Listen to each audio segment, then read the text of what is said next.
Good morning and welcome to Shattering Myths, a program devoted to the most important and largest segment of society. To those who know that the world's religious, political, economic, military, and media institutions are corrupt, that all of these things are now counterproductive, and that they cannot be fixed. Our phone number, if you'd like to join us at any time over the next 2 hours, is toll-free, 877-300-7645.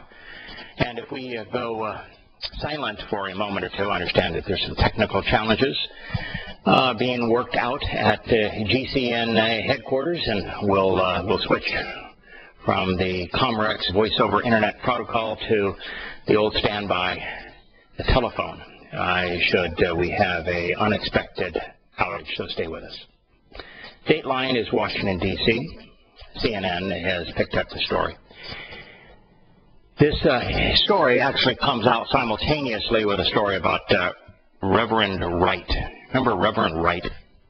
He was the wacko nut job masquerading as a Christian whose primary message is that Jews were an abomination to the world. Yeah, he came across as the most Muslim of Christian preachers. It's as if he couldn't garner enough tribute-paying customers into his establishment as a Muslim, so he said, maybe Christians have more money, I'll talk to them, but same basic message. Just absolutely repulsive anti-Semitism. Well, Barack Hussein Obama, who was born of a Muslim father, who was raised initially in madrasas, fundamentalist Islamic schools, and who has constantly sided with Muslims, even when America's interests were at stake. For example, he vetoed the Keystone Pipeline. The Keystone Pipeline is an ode to Islam. Make no mistake about it. That is all the Keystone Pipeline is about. It's about nothing else. If you do not build the Keystone Pipeline, America continues to fund its own demise. We continue to send billions of dollars a day to the Saudi Arabians, the Kuwaitis, the Iranians, the Iraqis, all of those who are breeding the very jihadists who are terrorizing us and killing people around the world. We are funding it. But if we build the Keystone Pipeline, then our energy dependence shifts closer to home. And the Canadians aren't trying to kill us.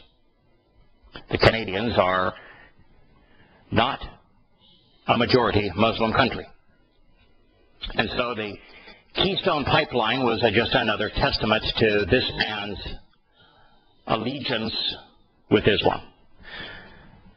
So what did his administration say today? One of the most evil people I have ever witnessed, Susan Rice, who is his national security advisor. Susan Rice reminds me a lot of Condoleezza Rice in the sense that both are absolutely rotten to the core. Condoleezza Rice is that person parading as the Stanford professor that is considered so bright and so witty and so charming, and she is the individual that was absolutely privy to America's decision to torture those that it kidnapped. Well, today Susan Rice criticized Israeli Prime Minister Benjamin Netanyahu, and especially his invitation to speak before Congress next week. She called the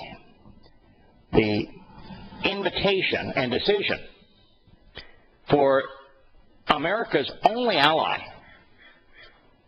in the most troubled part of the world, Israel, to speak before an elected body, Congress, destructive. Imagine that. It's destructive to talk. All she's doing, of course, is echoing the anti-Semitism, the hatred of Jews in Israel by her boss. It's just the latest shot in a back-and-forth round between the White House and Netanyahu. The fact of the matter is it isn't a back-and-forth shot. This president has been overtly pro-Muslim and anti-Israel and even anti the United States. So one thing that Giuliani actually got right, that this president prefers Islam over America. Wright said Tuesday that Netanyahu's decision to accept an unilateral invitation from House Speaker John Boehner behind President Barack Obama and his administration's backs injected politics and a degree of partisanship into the U.S.-Israeli partnership. Well, all they had to do to keep it from being partisan was to meet with Netanyahu. Take 5 minutes from the next time he wants to go play golf. You know, tee it up 5 minutes later. Play 17 holes. You don't have to play 18 holes. No, don't have a hot dog and beer at the turn. Shorten your workout in the morning by 5 minutes. Meet with the Prime Minister of the most important country in the world. I say that because they are the catalyst for World War III. I say that because of the covenant promise Yahowah made to them. You can't take 5 minutes out of your schedule to meet with them, and then there is no partisan conflict. There's a partisan conflict because this president despises him, despises his country, and despises his race. Behind their backs. He didn't accept it behind their backs. The administration turned their backs on Israel. They turned their backs on Jews. That's what happened here.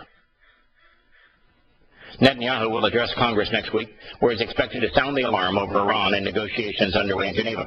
The fact of the matter is, well, the administration is touting that they're really close to a wonderful breakthrough, and it'll be just like the last time that they played this game, and they gave Iran everything Iran wanted and got nothing. And this time, the Saudi Arabians, the Kuwaitis, et al., are now declaring an alarm. They say that because of the concessions the United States is making to Iran, that they have no chance, no choice to develop their own nuclear weapons. That the Saudi Arabians, recognizing the grand divide between Sunni and Shia Islam and the advance of Shia Islam as a result of the United States botched invasion of Iraq, have decided that it is a fait accompli now, that under this pro-Islamic administration, Iran is going to build a nuclear arsenal. And because the Sunni establishment and fiefdom of Saudi Arabia despises and distrusts the Shiite mullahs in Tehran, and now, as they have annexed Iraq, they have pledged to build their own nuclear arsenal. That is what Benjamin Netanyahu is going to speak of. You know, the United States was always into mutual assured destruction, MAD. And that MAD was what kept the old Soviet Union from bombing the United States and the United States from bombing its old rival, the Soviet Union. That whoever instigated a nuclear attack would be sure to be destroyed. Now, the fact is that MAD actually didn't work. The reason that neither country bombed the other is because it would be stupid, because there would be nothing to gain, absolutely nothing to gain. I mean, you destroy the world. So why would you do it? I mean, it didn't happen because it couldn't happen, because it was unimaginable to happen. Well, the problem is with Muslims is that the construct that Muhammad created on behalf of himself and his wannabe God was that the only way to be assured that you would get Allah's promise of a perverted paradise was to die killing non-Muslims and peaceful Muslims. And so they have to die. They want to die. They want, the very thing they want is mutually assured destruction, because they only get the Islamic paradise if they die killing others. Mutually assured destruction is their goal. Now, Netanyahu won't put it in those blunt terms, but that is the essence of Islam. Mutually assured destruction. And that is the reason why this man must speak to the U.S. Congress. And that is why this president doesn't want him to do so, because he's on the side of the Muslims. He is an anti-Semite.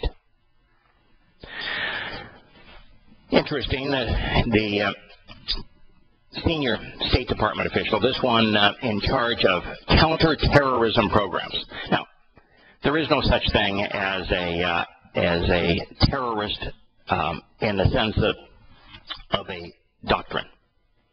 Now, there is a terrorist doctrine. It happens to be Islam today. Go back to the Civil War. It was the Lincoln's Union that was a terrorist enterprise. You go back to World War II. It was the United States, FDR, followed by Truman, deployed grotesque acts of terrorism on our foes. The American colonists used terrorist tactics against the native peoples in this country. Terrorism is a very common tactic, but you can't fight a war against terrorism because it's simply a tactic. And this idiot that is the State Department's official in charge of federal counterterrorism programs, well, he was arrested Tuesday. Guess what? He was arrested for soliciting sex from a minor. This is the kind of perversion that we have in this administration. Some 20 people, including senior officials, have been killed in an attack in a hotel in Somalia. I mentioned this to you yesterday. What I didn't share with you yesterday is what the al-Shabaab spokesperson told the BBC. He said that they murdered the officials. They killed them while they were praying because they were apostates. They were praying an Islamic prayer. They were considered apostates, which means non-Muslims, by these Muslims, so that they deserve death.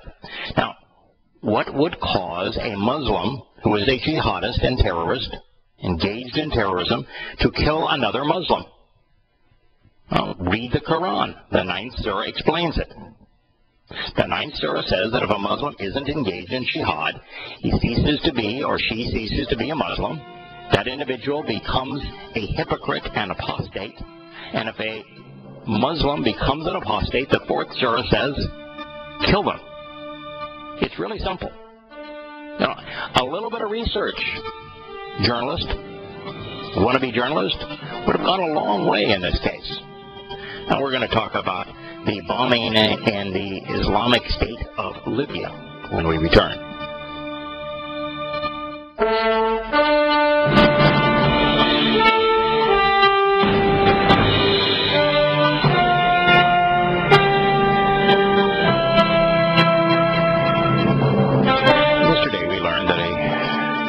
State, at least someone who claimed to be part of the Islamic State, in Libya has killed at least 40 people. Now, it's interesting that Boko Haram is saying that they're part of the Islamic State, and they're all over Nigeria, Niger, Chad, Mali.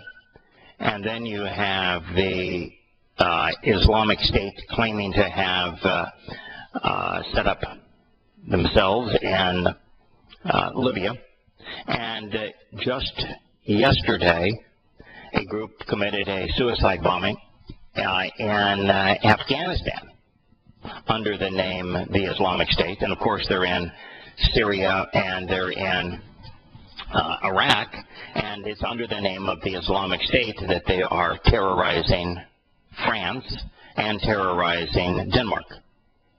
So what we have created is a local, insignificant, fundamentalist Islamic Sunni religious organization founded by an Islamic cleric, Abu Bakr. It's actually Ibrahim Abu Bakr al-Baghdadi, as a direct response to America's invasion of Iraq, not so much to counter and kill Americans, but to counter and kill the Shiite Muslims America was empowering with this invasion, because those Shiites were now able to attack and kill Sunni Muslims with impunity using American weapons. And so he was just a very small, insignificant irritant. A couple of suicide bombings, mostly against Shia Muslims here and there. He became fairly well known as the Islamic State in Iraq during the period whereby there was that civil war right before the surge in Iraq. Of course, it's vastly worse now than it was then. But he became fairly well known, and of course then every time that he was mentioned, his group, which was the Islamic State of Iraq, was always al-Qaeda in Iraq, and it was never al-Qaeda. Al-Qaeda had no presence in Iraq, and al-Qaeda's agenda, I mean, the unique thing about al-Qaeda is they were never focused on killing other Muslims. Their agenda was never Shiite Islam. As a matter of fact, Osama bin Laden held a conference in Tehran to show you just how opposite the Islamic State is, killing with their primary focus to kill Shia Muslims, from al-Qaeda. Al-Qaeda did not seek to kill Shiite Muslims. Now, it didn't recruit Shiite Muslims, but it didn't kill them either. But the Islamic State in Iraq was created expressly to defend Sunni Muslims against Shia Muslims. And thereafter, of course, once the United States gave this enormous amount of weaponry to the Shiite Muslims in Iraq, the Shiite Muslims turned it on Sunni areas, and they began to pummel the Sunnis. And the Sunnis responded, and that's what made the Islamic State what it is today, because they integrated with the American Awakening program, that idiotic, stupid move that Petraeus made during the surge. And collectively, they became empowered. But then it wasn't until America declared war on them that they picked up franchises, if you will, that they became the rallying cry of fundamentalist Muslims worldwide. We have literally made our next enemy. We armed them multiple times along the way through the Awakening program, and as the Free Syrian Army, that illusion of the moderate Muslims fighting Assad, and we're arming them in the sense that they've captured the arms that we gave to their foes, the Shiite Muslims in Iraq, and now we're bombing them, trying to obliterate the very arms that we gave to them. But as you see, one of the things that I shared early on is that if you play into Muslim hands, which is declare war on them, what does a Muslim need to do? I mean, right at the core of Islam. Now, Islam was created as a criminal enterprise, and the reward in the criminal enterprise is that you got to keep 80% of whatever you stole in the name of the religion. You got to rape anyone you wanted to rape. You could be a pedophile if you wanted to be a pedophile, and there was no shame in pedophilia, no shame in rape.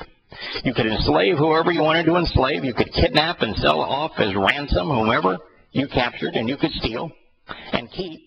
The stealing was now lawful and good. Read the 8th surah of the Quran. Whatever you wanted, you got to keep 80% of it. You gave 20% to Muhammad. But if you died killing for Allah, killing for Muhammad, according to Muhammad, you got multiple virgins in paradise. It was a win-win deal. So Muslims want to fight. They want to be killed killing. We're playing right into their hands.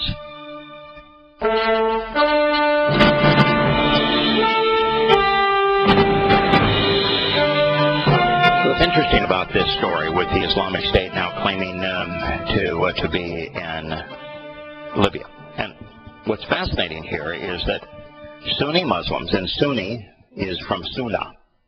Sunnah means example. The Sunnah is the example of Muhammad. Sharia law is based upon the example of Muhammad. So a Sunni Muslim is a Muslim who is following the example of Muhammad. The Sunnah, or the example of Muhammad, is found in only one place. It's not found in the Quran. It's found in the Hadith.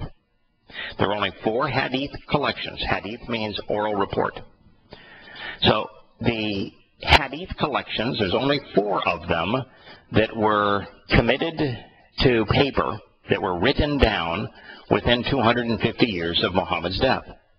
They are the Sirah, which is the biography of Muhammad, which was the first, about 125 years after his death. The oral reports were committed to writing that creates a biography of Muhammad by Ibn Ishaq, is who collected these hadith.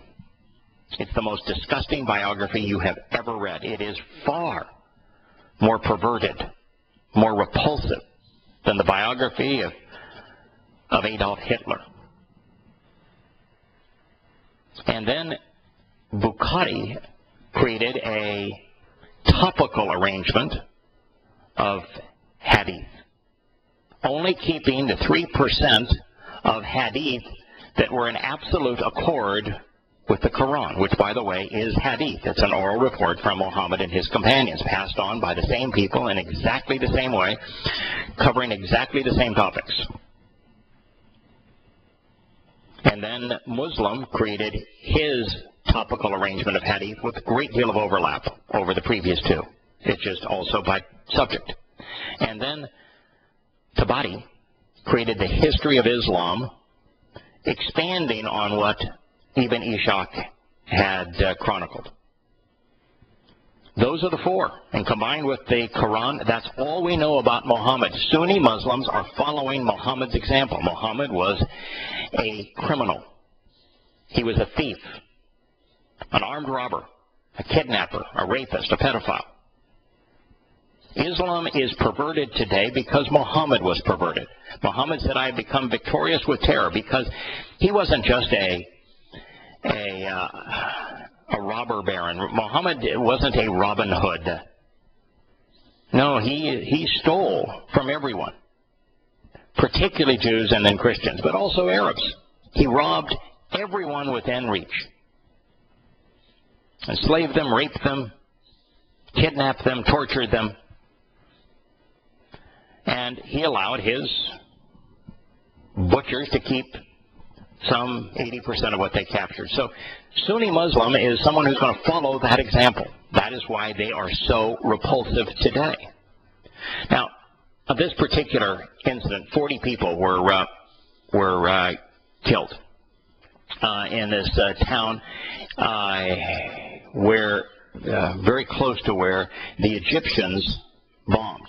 You know, it was interesting last night that I was listening to the news, and they were all talking about the abduction of 150 Christians and Syrian Christians in Iraq by the, or I think it was actually in Syria, by the Islamic State.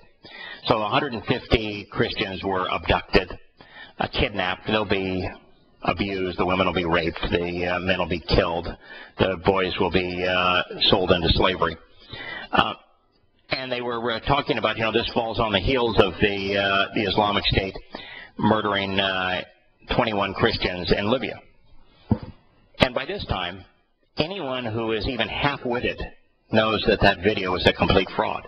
Not only were there only 6 people in the video and then them replicated, but there was it did not take place in Libya. And it did not take place. The whole thing was staged. But yet the media continues to parrot false information. Anyway, this particular attack, which was not faked, but also was not videotaped, said that it was in retaliation for the Egyptian bombing. And it says this is a massacre and a message to anyone who is tempted to attack the soldiers of the Caliphate or any Muslim. So the Caliphate here, the reporter put in Islamic State in brackets. The unified world of Islam is what they're saying. So the Egyptians attacked the Islamic State in a place where the Islamic State may not even have been, for a crime the Islamic State faked committing for the express purpose of them wanting to be bombed, and retaliation for bombing them, the Islamic State terrorized some individuals who had nothing to do with the bombing. Welcome to the world of Islam. Here is that story that I was mentioning. CNN is reporting that Assyrians in northeastern Syria, and this is really interesting for prophecy, by the way. I shared several months ago Yahowah, Isaiah 17 and 18 over a period of about a month on this program. And Yahowah 17 opens in Greater Syria, Assyria, if you will. And Greater Syria is Iraq, Iran. It would include present-day Syria. And It would even include the northern part of Saudi Arabia. And it is that area where governance crumbles and where cities are left as twisted heaps of ruins, and where it is terrorists, Muslim terrorists, who perpetrate these attacks. And that after they have absolutely destroyed greater Syria, Assyria, then they pour into Israel by the hundreds of millions. And that they do so immediately after forcing the world, compelling the world, terrorizing the world to surrender the West Bank to them. And they will, of course, promise peace in return for the West Bank being given to them so they can create a mythical state called Palestine, for a mythical people called Palestinians. And immediately after doing so, they will ravage Israel, because they can't be trusted, because there is no honesty in Islam. There is no instruction in Islam not to bear false witness. As a matter of fact, Muhammad's example, his Sunnah, Sharia law, says that you ought to lie. The Quran says that a treaty between a Muslim and non-Muslim is not binding on the Muslim. Lie. So what we have now in greater Syria, the Assyrians awoke yesterday to an Islamic State terrorist knock on their doors. The Muslims abducted 150 Christians. The Islamic State fighters, the Mujahideen, the jihadists, burst past the few men that were guarding the village, and they abducted children, they abducted women, they abducted the elderly, they killed the rest. 70 and between, well, we now know the number. This early report was between 70 and 100 people. The actual number is 150 were kidnapped. All of the women have already been raped, even the little girls, and they will be turned into sex slaves. This is the nature of Islam. The Syrian Observatory for Human Rights reported that the Islamic State had abducted 150 Assyrians. Reliable sources told the London-based monitoring organization that they've overheard the militants talking on their wireless devices about having captured hundreds of crusaders. That's the term Muslims use to speak of Christians. And the reason they use that term, and they, like the Obamator, like Barack Hussein Obama, go back 1,000 years, is because it was the last time that Islam prevailed. And so they just love to go back to that time. That's why Obama goes back to that time. In the village of Gibesh, the Islamic State executed any citizen who was thought to have dealt with the Kurds, who, by the way, are fellow Sunni Muslims. About 700 Assyrian families managed to escape the onslaught, with 600 taking up refuge in St. Mary's Cathedral in Syria. The Assyrians, however, lack food. They lack other necessities for life, and they will certainly die. They are facing a massacre by the regime and by ISIS. Now, that's not true. This is a spokesperson for, I think, the Human Rights Observatory. The Syrian regime, this would be Assad, has protected Christians. The reason that there are thousands of Christians and Christian churches still in Syria, and there are Assyrian Christians in Syria, is because Assad protected them. The reason that there were almost 2 million Christians in Iraq before the U.S. invasion is because Saddam Hussein protected them.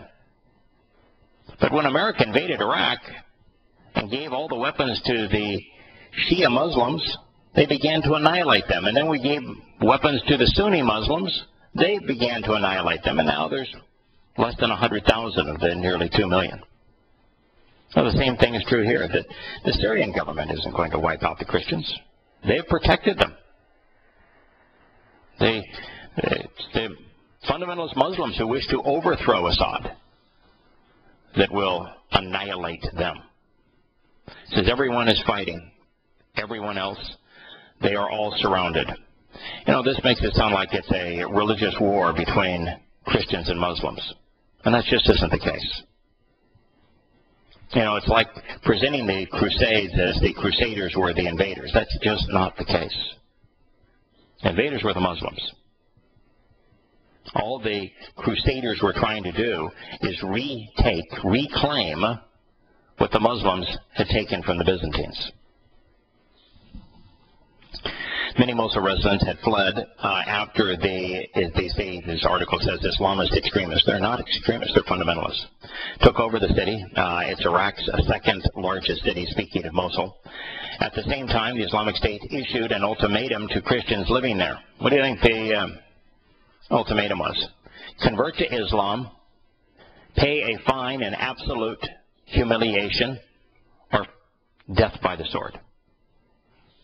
Now, do you think they made it up? Do you think that this is an extremist view of Islam? Do you think this is something that the Islamic State was the first to utter? Are you that ignorant? Are you that politically correct? No. Muhammad phrased those words. They come from the Quran. This is Muhammad's edict. Muhammad decided that, yeah, you didn't have to be part of his religion. There should be no compulsion in religion. If you want to be in abject humility, totally subjected to the Muslims, giving up all rights and all your money, you can live.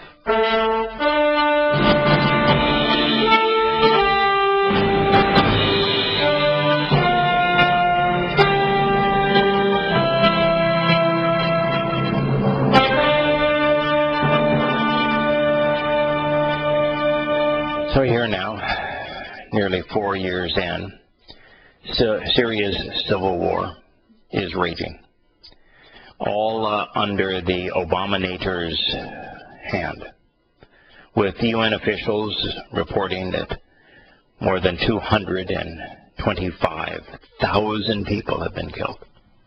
Now, mind you, every single death, 225,000 at a minimum, with 7.6 million people displaced, living impoverished lives, is all a direct result of the United States stupidly, counterproductively, dishonestly invading Iraq. Creating, I guess, the backdrop for the American sniper. But when Iraq was controlled by Saddam Hussein, Assad controlled Syria. They were buds. They were both Baathists. And there was no civil war in Syria. There was no civil war in Iraq. There was no Boko Haram.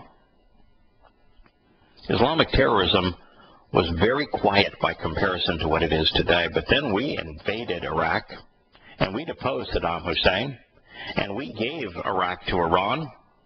And then Iran tried to accomplish what it did and what it could not accomplish when Saddam was there, to annihilate the Sunni Muslims in Iraq and integrate Iraq into Iran.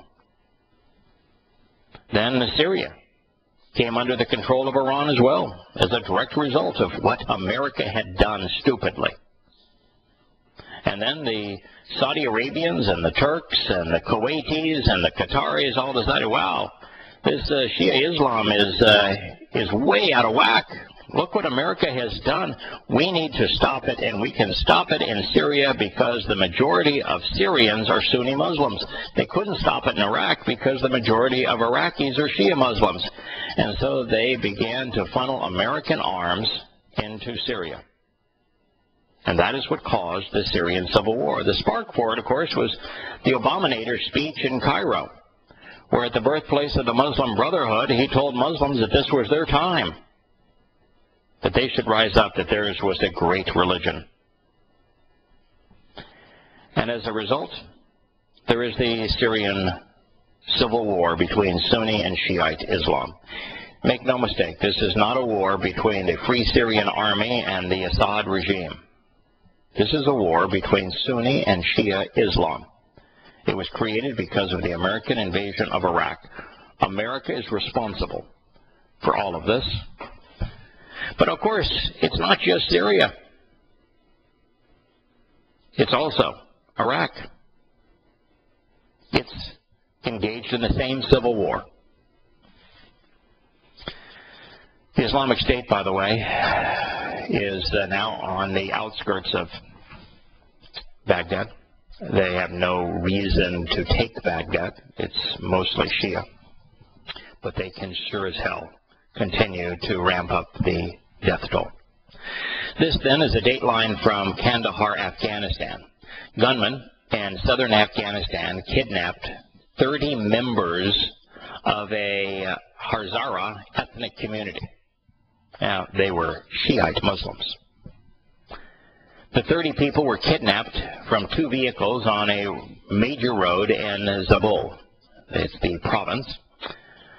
The principal governor, Mohammed Ashraf, said authorities were trying to find those who were kidnapped, although no group immediately claimed responsibility for the attack. Yeah, it's the Islamic State, who the locals said perpetrated it. Everyone was wearing double masks, like the Islamic State's jihadists, the black mask of the Islamic State jihadists. The Taliban doesn't wear the black mask. They were carrying the jihad banners, often used in conjunction with the Islamic State. They claimed to be part of the Islamic State. The Taliban said it wasn't our raid. The Taliban isn't out killing Shia Muslims. The Islamic State exists principally, always has, and will continue to exist primarily to kill Shia Muslims. We have no dog in this fight. We ought not be there. All of those abducted were Shiite Muslims. The local government official said that the government all wore the black clothing and the black mask of the Islamic State and carried their banners. And we contacted the Taliban, and the tribal elders said we were not behind it. Now the Islamic State, Daesh as they call them, the cutthroats, are in Afghanistan.